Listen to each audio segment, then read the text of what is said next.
I found my brother's wife sitting by his empty grave, and her feet weren't touching the ground. This is not the kind of thing I ever thought I'd write, but after what happened, I need to tell someone. Maybe writing it will help me make sense of it. It all started with my older brother, Is. He was a palm wine tapper, the best in our village. He could climb the tallest palm trees like a lizard and always brought home the sweetest wine. But Is wasn't just good at his work, he was also a free spirit, the kind of person who loved the forest a little too much. One day, he came home with a woman. She was stunning, skin as smooth as river stones, eyes that seemed to glow faintly in the dark, and a voice that made you forget whatever you were about to say. Her name was Adama, and Is introduced her as his wife. We were surprised. No one in the family had met her before, and Is hadn't said anything about courting anyone.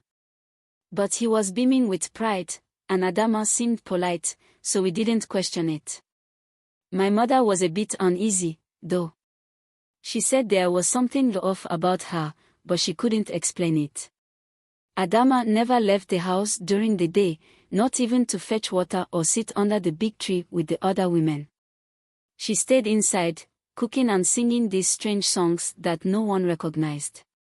At night, though, she and Is would wander off into the forest together. He said it was their quiet time. Things started getting weird when he stopped climbing trees altogether. He said he didn't need to tap anymore because Adama's cooking satisfied him more than wine ever could. That didn't make sense to me. Palm wine was his life, it was how he earned his living. But he seemed happier than ever, so I let it go. Then one night, I heard the singing. It wasn't coming from the house but from the forest behind it. It was Adama's voice, but it sounded wrong, like there were two voices at once, one soft and sweet, the other low and rumbling, like a drumbeat. I went outside to look, but I couldn't see anything. The sound stopped the moment I stepped into the trees. The next morning, Is was gone. Adama told us he had gone on a trip to a neighboring village to trade, but days turned into weeks, and he didn't come back. Adama stayed in the house, saying he would return soon. But she stopped cooking, stopped singing, and spent most of her time staring out the window. I decided to go looking for him. The forest near our home wasn't large, but it felt endless that day. I found his tools near one of the taller trees, his tapping knife and his climbing rope, but no sign of him. Then, I saw something that made my stomach churn, footprints in the soft earth, leading away from the tools. Only, they weren't human. They were long and clawed, like a bird's tracks, but bigger. Much bigger.